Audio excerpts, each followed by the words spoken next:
તો કોંગ્રેસના real fighter મહિલા નેતા ગેનીબેન કે જ્યાં ગુજરાત ફર્સ્ટ પર ગેનીબેન ઠાકોર એક્સક્લુઝિવ ગુજરાતમાં ભાજપની હેટ્રિકનું સપનું જેમણે રોડ્યું ફાયર બ્રાન્ડ મહિલા નેતાએ રાખી કોંગ્રેસની લાજ અને જેમણે ગુજરાતમાં ભાજપની હેટ્રિકનું સપનું રોડ્યું છે 62 વર્ષ બાદ બનાસકાંઠાના સાંસદ તરીકે મહિલા તેઓ બનીને ચૂંટાઈ આવ્યા છે। બનાસની બેન તરીકેની ખ્યાતિ મેળવીને ચૂંટણી જીતી ત્યારે પંચાયતથી પાર્લામેન્ટ સુધી ગરીબ ઘરની દીકરીની આ સફર છે કે જ્યાં 30,406 મતની લીડથી ગેનીબેન ઠાકોરની ભવ્ય જીત થઈ। બનાસવાસીઓએ મામેરું ભરીને આશીર્વાદ આપ્યા છે। બનાસની બેન ગેનીબેને વિજય પરચમ લહેરાવ્યો ત્યારે જીત બાદ ગેનીબેન ઠાકોર સાથે એક્સક્લુઝિવ સંવાદ કે જ્યાં ગેનીબેન ઠાકોર કયા કામોને પ્રાથમિકતા આપશે તે વિશે જાણીશું। કોંગ્રેસ સંગઠન અને નેતાઓ અંગે શું કહ્યું ગેનીબેને અને સાથે ગેનીબેનની જીતમાં કયા મુદ્દાઓ મહત્વની ભૂમિકા રહી છે તે વિશે પણ આપણે તેમની પાસેથી જ માહિતી મેળવીશું।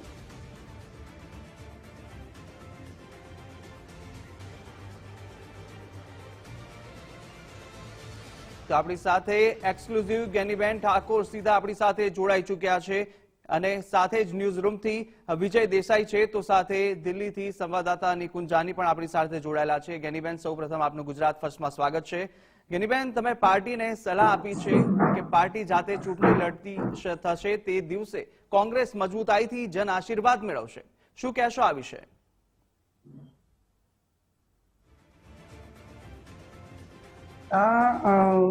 એમાં કોઈ સલાહ હું આપવા માટેની હું કોઈ ઓથોરાઇઝ નથી, પણ જે અનુભવના આધારે એમ કહું કે છેલ્લા 30 વર્ષથી ભારતીય જનતા પાર્ટીનું શાસન હોવાથી ક્યાંક ને ક્યાંક કોંગ્રેસના હોદ્દેદારોને કે સંગઠનવાળાને દબાવવા માટેના પ્રયત્નો કાયમી છેલ્લા 30 વર્ષથી થાય છે।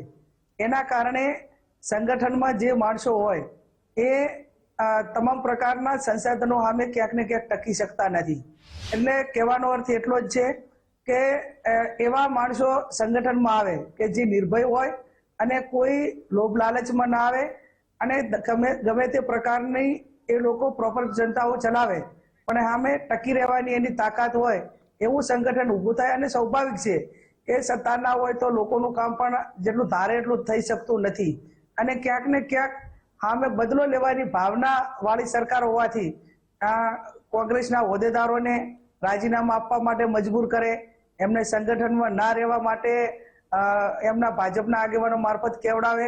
એટલે વાત એટલી જ છે કે આ તમામ સામે પણ ટકી શકે એવું મજબૂત સંગઠન અત્યારે વર્તમાનમાં પણ છે અને આવનાર સમયમાં એનાથી પણ તાકાતવાળું સંગઠન એ ગુજરાતમાં કોંગ્રેસમાં બને। આજે ધારો કે સંગઠન મજબૂત ન હોત તો આજે શક્તિસિંહ ગોહિલજી પણ 4 વખત બનાસકાંઠાની ચાલુ ચૂંટણીએ ક્ષત્રિય સમાજનું સંમેલન હોય, પ્રિયંકાજીની સભા હોય, મારું ફોર્મ ભરવાનું હોય એ દિવસે હોય, દાંતા વિસ્તારમાં છેલ્લે હળાદ અને ઇકબાલગઢ સભાઓ એમણે લાસ્ટ દિવસે 5મી તારીખે કરી હોય। એટલે પ્રદેશ પ્રમુખ તરીકે જે એમની ભૂમિકા છે એ બહુ અગત્યની હતી। પણ ક્યાંક લોકલ લેવલે નાના મોટા સંગઠનમાં ક્યાંક સતીઓ રહી હોય તો પણ એ આવનાર સમયમાં કોંગ્રેસ એને સારી રીતે ટેકલ કરી અને અમે બધા સાથે મળીને ટીમ કોંગ્રેસ કામ કરશે એવો મને પૂરેપૂરો ભરોસો છે અને પ્રદેશના નેતૃત્વની ઊંઘ અમને કાયમી મળી છે અને આવનાર સમયમાં પણ મળશે। બિલકુલ બનાસના બેન ગેનીબેન એવો તો શું મેજિક તમે કર્યો કે એક દાયકાનો કોંગ્રેસનો જે વનવાસ જે છે તે ગુજરાતની અંદર પૂરો થયો અને કમસે કમ ભાજપની વિજય રથ જે છે તેને આપ અટકાવી શક્યા। આપનો શું પ્લસ પોઈન્ટ હતો ને ખાસ કરી કોંગ્રેસ આપ જેવો અન્ય સીટો પર જાદુ કેમ ન કરી શકી?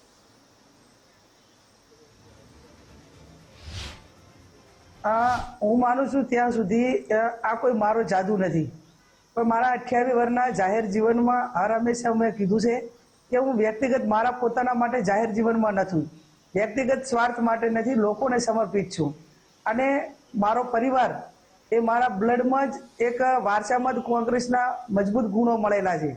28 વર્ષમાં તમામ ચૂંટણીઓ, તાલુકા પંચાયતની 3 ચૂંટણી હોય, જિલ્લા પંચાયતની હોય, 4 વિધાનસભા હોય, લોકસભા હોય, એટલે પંચાયતથી પાર્લામેન્ટ સુધીની તમામ ચૂંટણીઓ એવું કોંગ્રેસનો ગમે એવો ચડાવ ઉતાર આવ્યો તો પણ એના સિમ્બોલ ઉપર લડીશું અને સિમ્બોલ ઉપર જીતીશું। એટલે મેં હર હંમેશા તમામ જે અમારા કંઈક ને કંઈક આગેવાનો જ્યારે પક્ષ પલટો કર્યો હોય ત્યારે સ્વાભાવિક મીડિયા મને પ્રશ્ન પૂછે તો કેમ કે ગેનીબેન કોંગ્રેસમાં રહેશે કે કેમ આવા પ્રશ્નો મને પૂછતા ત્યારે હું એક જ જવાબ આપતી કે હું કોંગ્રેસનો ઝંડો લઈ અને અંતિમ સુધી લડવાની છું. મારી અંતિમ યાત્રામાં પણ કોંગ્રેસનો ઝંડો જ હોય એવું હું પોતે ઈચ્છું છું. આવો જવાબ હું કાયમ મીડિયાને આપતી. એટલે કોંગ્રેસ પાર્ટીનો પૂરો સહકાર રહ્યો છે અને સમગ્ર બનાસકાંઠામાં 28 વર્ષથી દરેક તાલુકામાં મારો વ્યક્તિગત પ્રવાસ પણ રહ્યો છે. ધારાસભ્ય તરીકે હું વાવ વિધાનસભામાં હતી, પણ બનાસકાંઠાના પ્રશ્નો ઉઠાવવાના આવ્યા, વિધાનસભાનું ગૃહ હોય કે કોઈ પણ ક્ષેત્ર હોય, મીડિયા હોય, તો મેં વાવ વિધાનસભા પૂરતું સીમિત નથી રાખ્યું. આખા જિલ્લામાં જ્યાં પણ જરૂર મારી પડી ત્યાં ખડે પગે રહીને મારા જિલ્લાના લોકોને મદદ કરવાનો પ્રયત્ન જે કર્યો, એનો જે લોકોએ મને વળતર આપવાનું હોય એ પૂરેપૂરું વળતર લોકસભાની ચૂંટણીમાં આપ્યું છે. ગેનીબેન, એક પ્રશ્ન અહીંયા એ થાય છે કે 3 દાયકાનું તમારું જાહેર જીવન જે પંચાયતથી પાર્લામેન્ટ સુધીનું અત્યાર સુધીમાં રહ્યું છે, પરંતુ આ વખતની ચૂંટણીની અંદર ઘણા બધા એવા ભાવુક મુદ્દા પણ હતા. ઘણીવાર તમે ભાવુક પણ થઈ ગયા છો કે મારું મામેરું ભરશે બનાસવાસીઓ તમારી આ મામેરું પણ ભર્યું છે. 2 મહિલાઓ વચ્ચેની આ લડાઈ હતી. 62 વર્ષ બાદ મહિલા સાંસદ તરીકે તમે બનાસકાંઠામાં આવ્યા છો, તો આ પ્રથમ તો આજે લડાઈ રહી તેની અંદર એક મુદ્દો તમારા સામે એ હતો કે એક તરફ તમે એવું કહેતા હતા કે વ્યક્તિવાદથી બનાસકાંઠાને છુટકારો અપાવવાનો છે. આવા કેટલાક વિવાદિત મુદ્દાઓ જે સતત ચર્ચામાં રહ્યા, શું હવે ખરેખર વ્યક્તિવાદથી છુટકારો મળશે બનાસકાંઠાને?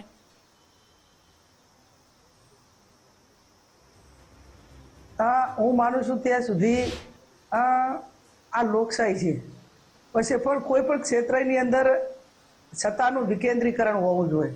સત્તાનું પાવર સ્ટેશન એક હોવાથી લોકોને અન્યાય થાય છે. ચાહે સરકારી માળખું હોય, ચૂંટાયેલા પદાધિકારીઓ હોય, પણ જે તે ડિપાર્ટમેન્ટનો નિર્ણય લેવાવાળા લોકો અલગ અલગ હોવા જોઈએ. અને અલગ અલગ હોય તો હું માનું ત્યાં સુધી ક્યાંક અંશે લોકોને એને ન્યાય મળે.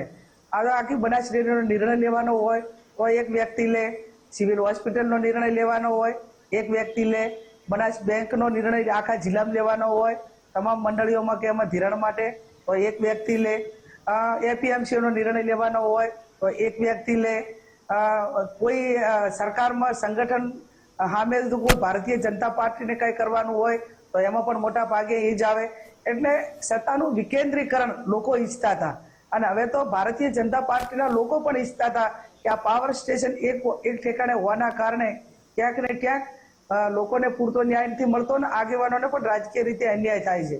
એટલે બનાસકાંઠા જિલ્લાએ એવું નક્કી કર્યું છે કે કોઈ પણ વ્યક્તિઓ સરમુખતારશાહી કરવા માટે આગળ આવતા હોય તો એમને પણ ઠેકાણે લાવવાની તાકાત એ 2017 હોય, 2022 હોય કે 2024 હોય, એ બનાસકાંઠાની જનતાએ અને બનાસકાંઠાના મતદારોએ સંદેશો આપ્યો છે કે તમે કોઈ પણ એક હતું શાસન ચલાવીને લોકોને દબાવવા માંગતા હોય તો આ લોકશાહીની અંદર લોકો દબાતા નથી. ગેનીબેન, ગુજરાત કે પછી બનાસકાંઠાથી તમારે જો હવે દિલ્હી આવવું હોય તો પછી એકલા આવવું પડશે. તમામ સર્વે અને પત્રકારોનું પણ એવું અનુમાન હતું કે ગેનીબેન આરે કોઈ સથવારામાં આવે તે પ્રકારની શક્યતા લાગતી હતી કે ગેનીબેને એકલી ફ્લાઇટ બુક ન કરવી પડે, તેમની સાથે સાથ સહકાર આપવા માટે 1 કે 2 બીજા અન્ય પેસેન્જર પણ હોય. પણ સ્થિતિ એ છે કે હવે તમારે એટલું જ આ મુસાફરી જે છે તે દિલ્હી સુધીની કરવી પડશે. ક્યાં કચાશ રહી કે ગેનીબેન જાદુ કરી શક્યા, એ અન્ય સીટ ઉપર લાગતું હતું પણ આ જાદુ ન થઈ શક્યો?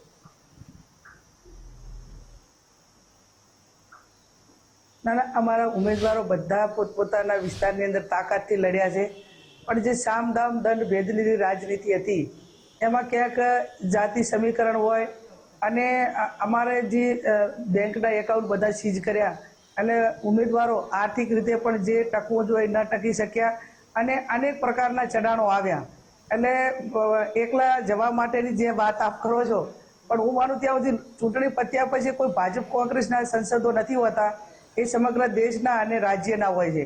એટલે ભલે ભારતીય જનતા પાર્ટીના 25 ચૂંટાણા હોય, હું એક ચૂંટાણી હું, પણ જ્યારે પોલિસી ડિસિઝન હોય, ગુજરાતની વાત હોય તો ગુજરાતના ભલા માટે અમે બધા એક જ રહીશું. અને દેશના ભલા માટે જ્યારે સર્વાનુમતે કોઈ નિર્ણય લેવાના થતા હોય તો એમાં ભાજપ કોંગ્રેસનો નિર્ણય નહીં હોય, એ દેશ માટેનો નિર્ણય હોય. અને દેશ માટેનો જ્યારે નિર્ણય લેવાનો હોય ત્યારે પક્ષાપક્ષીથી દૂર રહીને દેશના હિતમાં પાર્લામેન્ટના મેમ્બરો બધા અમે સાથે મળીને કામ કરશું. બિલકુલ ગેનીબેન, આ ગુજરાતની અંદરથી સાથીદારની વાત હતી, પરંતુ એક જે પરિણામમાં જે તથ્ય સામે આવ્યું છે કે તમને તમારી જે તમે વિધાનસભા વાવ બેઠકથી ધારાસભ્ય છો ત્યાં જ તમને આ વખતે લીડ નથી મળી. બીજું કે સરહદી વિસ્તારના સિંહણ તરીકે તમે પંકાયેલા છો, પરંતુ થરાદમાંથી પણ આ વખતે કોંગ્રેસને એટલે કે તમને લીડ નથી મળી. તો આ બે બેઠક ઉપર તમારી એવી શું કચાશ રહી ગઈ ચૂંટણી પ્રચાર દરમિયાન કે તમને આ બે બેઠક જ લીડ ના અપાવી શકી?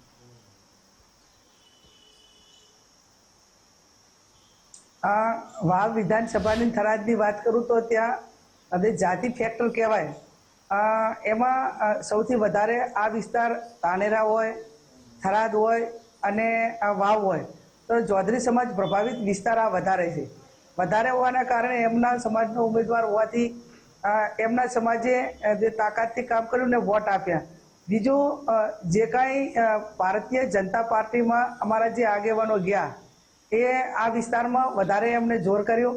અને બીજું કે જે વાવ વિધાનસભાની વાત કરું તો 2017 હોય, 22 હોય, તો અલગ અલગ સમીકરણો વખતે અલગ અલગ મતદાન થયું. વિધાનસભામાં ત્રિપાખીઓ થયો, 2 વખત 17 હોય, આપણું ભાઈ 12 હોય કે 24 હોય. પણ લોકસભાની અંદર બહુ નુકસાન એટલે 1000-1500 વોટનું નુકસાન બહુ નુકસાન નથી ગણી. અમારી જે ધારણા હતી એનાથી વોટ ઓછા મળ્યા છે. એટલે ઓછા મળવાનું કારણ એટલું જ થયું કે જે કોંગ્રેસ મતદારોનું મતદાન થવું જોઈએ એ ઓછું થયું. અને અમે જનતા પાર્ટીમાં પાસે પૂરા સંસાધનો હોવાથી મતદાન 80-85% થયું. એટલે એમના વોટ શેરમાં અમારે પૂરતા પ્રમાણમાં મતદાન ન થયું, એના કારણે જ આટલી નુકસાન થયું. તો એનો મતલબ બેન કે તમે વાવ અને થરાદમાં કોંગ્રેસ થોડીક નબળી પડી, કારણ કે દિયોદર અને પાલનપુર આ બે બેઠક ઉપર ભારતીય જનતા પાર્ટીની લીડ કોંગ્રેસે તોડી. એટલે શું ત્યાંના કાર્યકરો કોંગ્રેસના ના નબળી નથી પડી. વિધાનસભામાં થરાદ વિધાનસભા 25,000 જીત્યા હતા, એ ઘટીને 15,000 આવ્યું. એટલે 10,000 વોટ કોંગ્રેસ પાર્ટીના લોકસભામાં વધ્યા છે. વાવ વિધાનસભાની વાત કરું તો 15-16,000 જીતી હતી, પણ 29,000 વોટ અપક્ષે લીધા. એ મોટા ભાગે એ વખતે ભારતીય જનતા પાર્ટીને નુકસાન વધારે કર્યું હતું. અને એક જ સમાજના ઉમેદવારો હતા એટલે બીજા સમાજો મારી સાથે રહ્યા. પણ લોકસભાની અંદર અલગ અલગ સમાજના ઉમેદવારો આવ્યા. એટલે જે પ્રમાણેનું વિધાનસભાનું સમીકરણ હતું એમાં થોડું ચેન્જિંગ આવ્યું અને ઓછું મતદાન થવાના જ કારણો, બીજા કોઈ કારણ નથી. બિલકુલ બેન, આ જાતિગત સમીકરણની અંદર જી ગેનીબેન, તો સાંસદ તરીકે તમે ચૂંટાઈ આવ્યા છો, ત્યારે હવે કયા કયા એવા કામો છે કે જેને તમે પ્રાથમિકતા આપવાના છો?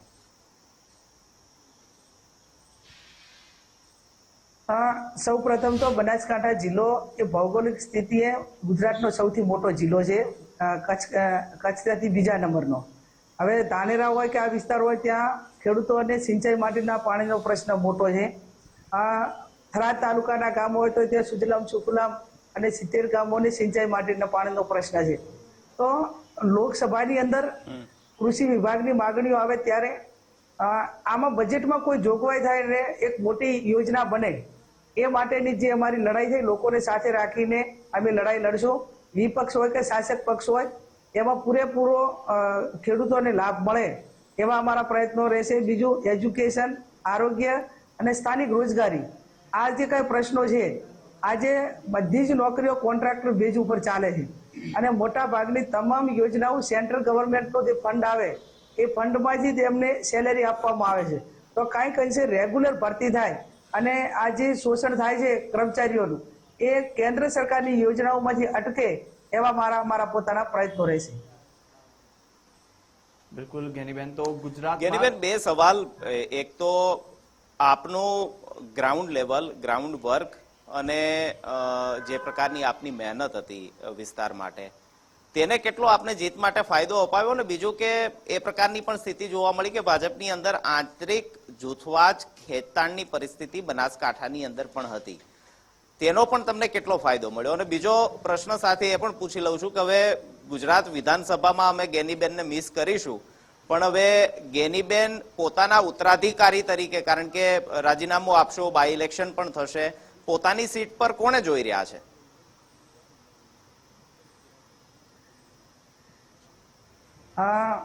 રાજીનામું આપ્યા પછી વિધાનસભાની ચૂંટણી કોને લડાવી એ મોવડી મંડળને કોંગ્રેસ પક્ષનો અને અમારા કાર્યકરનો નિર્ણય હોય.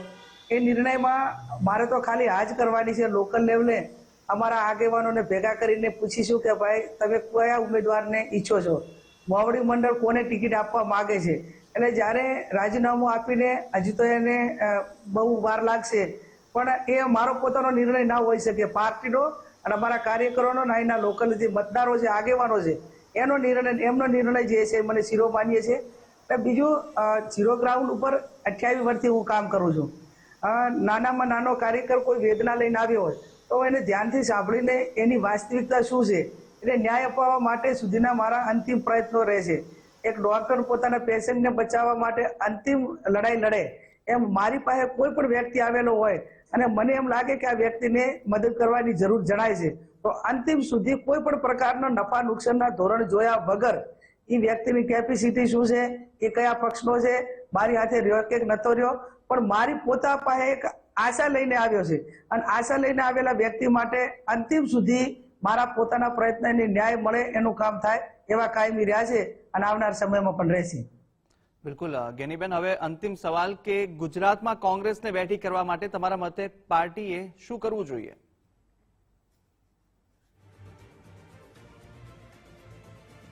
ગુજરાતમાં કોંગ્રેસ અડીખમ છે જ. જે 5 લાખની વાતો કરવા વાળા બધા એમ કહેતા હતા કે અમે તો બધી જ સીટો 5 લાખને પાર જીતીશું. તો અમિતભાઈ હોય, અહીંયા ચંદનજી હોય, ઘણી બધી સીટો પર એવો ત્યાં વલસાડ હોય ઘણો બધો સારો મુકાબલો કરીને કોંગ્રેસના ઉમેદવારો લડ્યા છે. ક્યાંક નાના મોટી ક્ષતિ હોય અને ઝીરો ગ્રાઉન્ડ ઉપર સંગઠન લઈ જવાનું થાય એટલે સ્વાભાવિક છે. મેં અગાઉ કીધું એ પ્રમાણે સત્તા નથી એટલે સામેના લોકો કોંગ્રેસમાં હોદ્દેદાર પણ રહેવા દેતા નથી. હવે તમે એમ માનો કે મીડિયાને આવીને ધમકી આપતા હોય કે તમારે મીડિયા વાળાને પણ કોંગ્રેસનું કઈ લખવું ને સાચું હોય તો ઓલામાં કાયમી દબાવવાના. ધારો કે પહેલી વાર મીડિયા થોડુંક વાસ્તવિકતા ઉપર આવ્યું છે અને સોશિયલ મીડિયા ના હોત તો કોંગ્રેસનો કોઈ સારું હોય તો પણ બતાવવા માટે તૈયાર નતા. એટલે એક આખી બાનમાં લીધેલું છે લોકશાહીને, તમામ ક્ષેત્રોને, તમામ ડિપાર્ટમેન્ટોને. એમાંથી લોકો આઝાદ થાય તો ઓટોમેટિક કોઈ પણ પાર્ટીનું સંગઠન હોય કે જ્યાં સુધી સંગઠન એટલે લોકોમાંથી આવેલા લોકો જ જે તે વિસ્તારના પ્રભાવિત લોકો હોય એને સંગઠનમાં સામેલ કરો એટલે એ રહ્યું સંગઠન. પણ એ ક્યારે ગેનીબેન જ્યારે પણ ગેનીબેને વિધાનસભામાં હુકાર કર્યો હોય, વિસ્તારમાં હુકાર કર્યો હોય કે ગાંધીનગરમાં હુકાર કર્યો હોય, બધા મીડિયાએ આપની વાત જે છે તે દર્શાવી છે, બતાવી છે, પરંતુ સ્થિતિ એ છે કે ગેનીબેન જે પ્રકારનો હુંકાર કરે છે, ગેનીબેન જે પ્રકારના મુદ્દા ઉઠાવે છે એ પ્રકારના મુદ્દા ઉઠતા નથી. ના એટલે જ હું કહું છું કે મીડિયાનો મારે આભાર એટલા માટે માનવો જોઈએ કે ક્યારેક નેગેટિવ હોય કે પોઝિટિવ હોય. નેગેટિવ હોય તો નેગેટિવ ચલાવી હોય, પણ મારું કોઈ પણ મુદ્દાની અંદર નેગેટિવમાં વાત, મારો જે કહેવાનો અર્થ હોય એ એકદમ ક્લિયર હોય છે. પણ મીડિયા ક્યાંક મારી મચડીને ઘણી વખત મારા ઉપર આક્ષેપોના અને એક વિવાદી બયાનમાં પણ મને ખપાય છે. પણ એવો મારો કોઈ ઈરાદો હતો ક્યારેક હારી બાબતો, મારો પોતાનો સ્વભાવ એવો રહ્યો છે કે વિધાનસભાનું ગૃહ હોય અને વિધાનસભા ગૃહમાં સરકારે સારું કામ કર્યું હોય તો મેં એને વિધાનસભા ગૃહમાં અભિનંદન પણ આપ્યા છે. અને બધું જ ખોટું છે અને કાંઈ સારું નથી એ વાત પણ ખોટી છે. સારાને સારું કીધું છે, ખોટાને ખોટું કીધું છે. ક્યાંક સુધારવાની જરૂર હોય તો એની શરૂઆત મારાથી કરી છે. હું કોઈને સલાહ આપવા માટે મારી કેપેસિટી કે મારો કોઈ અધિકાર નથી, પણ અમારી સાથે જે નાના મોટા કાર્યકરો સંકળાયેલા છે અમે એકજૂટ થઈને કાયમ લડીએ છીએ. એમ સમગ્ર ગુજરાતમાં એકજૂટ થઈને બધા જ કોંગ્રેસીઓ લડે છે અને આવનાર સમયમાં પણ લડશે એવો મને પૂરેપૂરો ભરોસો છે. અને જ્યાં પણ અમને જવાબદારી સોંપશે એ પૂરેપૂરી જવાબદારી કાયમ નિભાવી છે અને આવનાર સમયમાં પણ નિભાવશું. બિલકુલ ગેનીબેન, ગુજરાત ફર્સ્ટ સાથે જોડા બદલ આપનો ખૂબ ખૂબ આભાર ને આપને અભિનંદન. સાથે જ નિકુંજ જાની આપનો પણ આભાર અને વિજય દેસાઈ આપનો પણ આભાર.